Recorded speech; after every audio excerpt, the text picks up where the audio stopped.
Hello all. ఈరోజు కథ వచ్చేసి ముగ్గురు ధనిక వర్తకులు. ఈ కథ ప్రారంభం చేయబోయే ముందు ఒకవేళ మీరు మన ఛానల్ను న్యూగా విజిట్ చేస్తుంటే సబ్స్క్రైబ్ చేసుకోండి, బెల్ నోటిఫికేషన్ను ఆన్ చేయండి. అప్పుడు మన ఛానల్ అప్డేట్స్ అన్నీ మీకు అందుతాయి. ఈ కథ నచ్చితే వీడియోకు లైక్ అండ్ షేర్ చేయండి. అనగనగా ఒక ఊరిలో చీకు అనే దొంగ ఉండేవాడు. అతను దొంగ అయినప్పటికీ చాలా చురుకైనవాడు, తెలివైనవాడు. ఒకరోజు ముగ్గురు ధనవంతులైన వర్తకులు పట్టణానికి వచ్చారు. అతను వారి దగ్గరికి వెళ్ళి వినయంగా నమస్కరించి తనని తమ సేవకునిగా పెట్టుకోమని వేడుకున్నాడు. ముగ్గురు ధనిక వర్తకులు అందుకు అంగీకరించి అతని వారి పనులు చేయుటకు, వంట చేయుటకు సేవకునిగా నియమించుకున్నారు. కొన్ని నెలల తర్వాత ఆ ముగ్గురు వర్తకులు తమ తమ నగరాలకు తిరిగి వెళ్ళాలని నిర్ణయించుకున్నారు.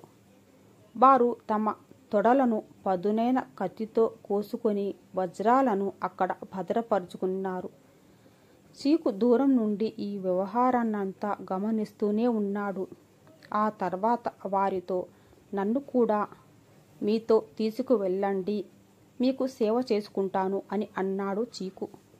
వారికి చీకుపై జాలి కలిగింది.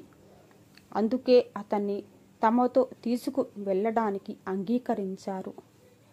వారందరూ ప్రయాణిస్తూ అడవిలోని ఒక గిరిజన గ్రామానికి చేరుకున్నారు. ఆ గ్రామంలో అతి క్రూరులైన, అనాగరికులైన గిరిజనులు నివసిస్తున్నారు. వారు ఎలాంటి వారంటే అటువైపుగా వచ్చే ప్రయాణికులను వేటాడి వెంబడించి వారి దగ్గర గల ధనాన్ని దోచుకునేవారు. ఆ గిరిజన నాయకుడు దగ్గర ఒక మాయా చిలుక ఉండేది. వర్తకులు ఆ గ్రామానికి చేరుకోగానే చిలుక ఈ విధంగా అరవడం మొదలుపెట్టింది. ముగ్గురు ధనిక వర్తకులు వచ్చారు. వారి దగ్గర గుప్తంగా దాచుకోబడిన ధనరాశి ఉంది. వారిని చంపి వారి దగ్గర గల వజ్రాలను తీసుకోండి. క్రూరమైన వేటగాళ్ళు ఆ ముగ్గురి బట్టలు విప్పి చూశారు. కానీ వారికి ఏమీ లభించలేదు. అందువలన వారు ఆ ముగ్గురి వర్తకులను చంపి వారి చర్మాన్ని విడదీసి దాచిపెట్టి వజ్రాలను పొందాలని అనుకున్నారు. చీకు జరుగుతున్నదంతా గమనిస్తూ ఈ విధంగా అనుకున్నాడు. అందరికంటే ముందుగా నేను వారికి అప్పగించుకుంటే వారు ముందు నన్ను చంపి నా చర్మాన్ని విడదీసి నా శరీరాన్ని వెతికి చూసినా ఏమీ లభించదు. కాబట్టి ముగ్గురి వర్తకుల ప్రాణాలను, వారి వజ్రాలను కాపాడవచ్చు కదా అని అనుకుంటాడు చీకు. చీకు ఈ విధంగా ఆలోచించి ఒక నిర్ధారణకు వచ్చిన వాడిలా ఆ వేటగాళ్లతో, మంచిది, మీరు ముందు నన్ను చంపి నా చర్మాన్ని విడదీసి నా శరీరాన్ని బాగా పరిశీలించి చూసుకోండి అని అన్నాడు.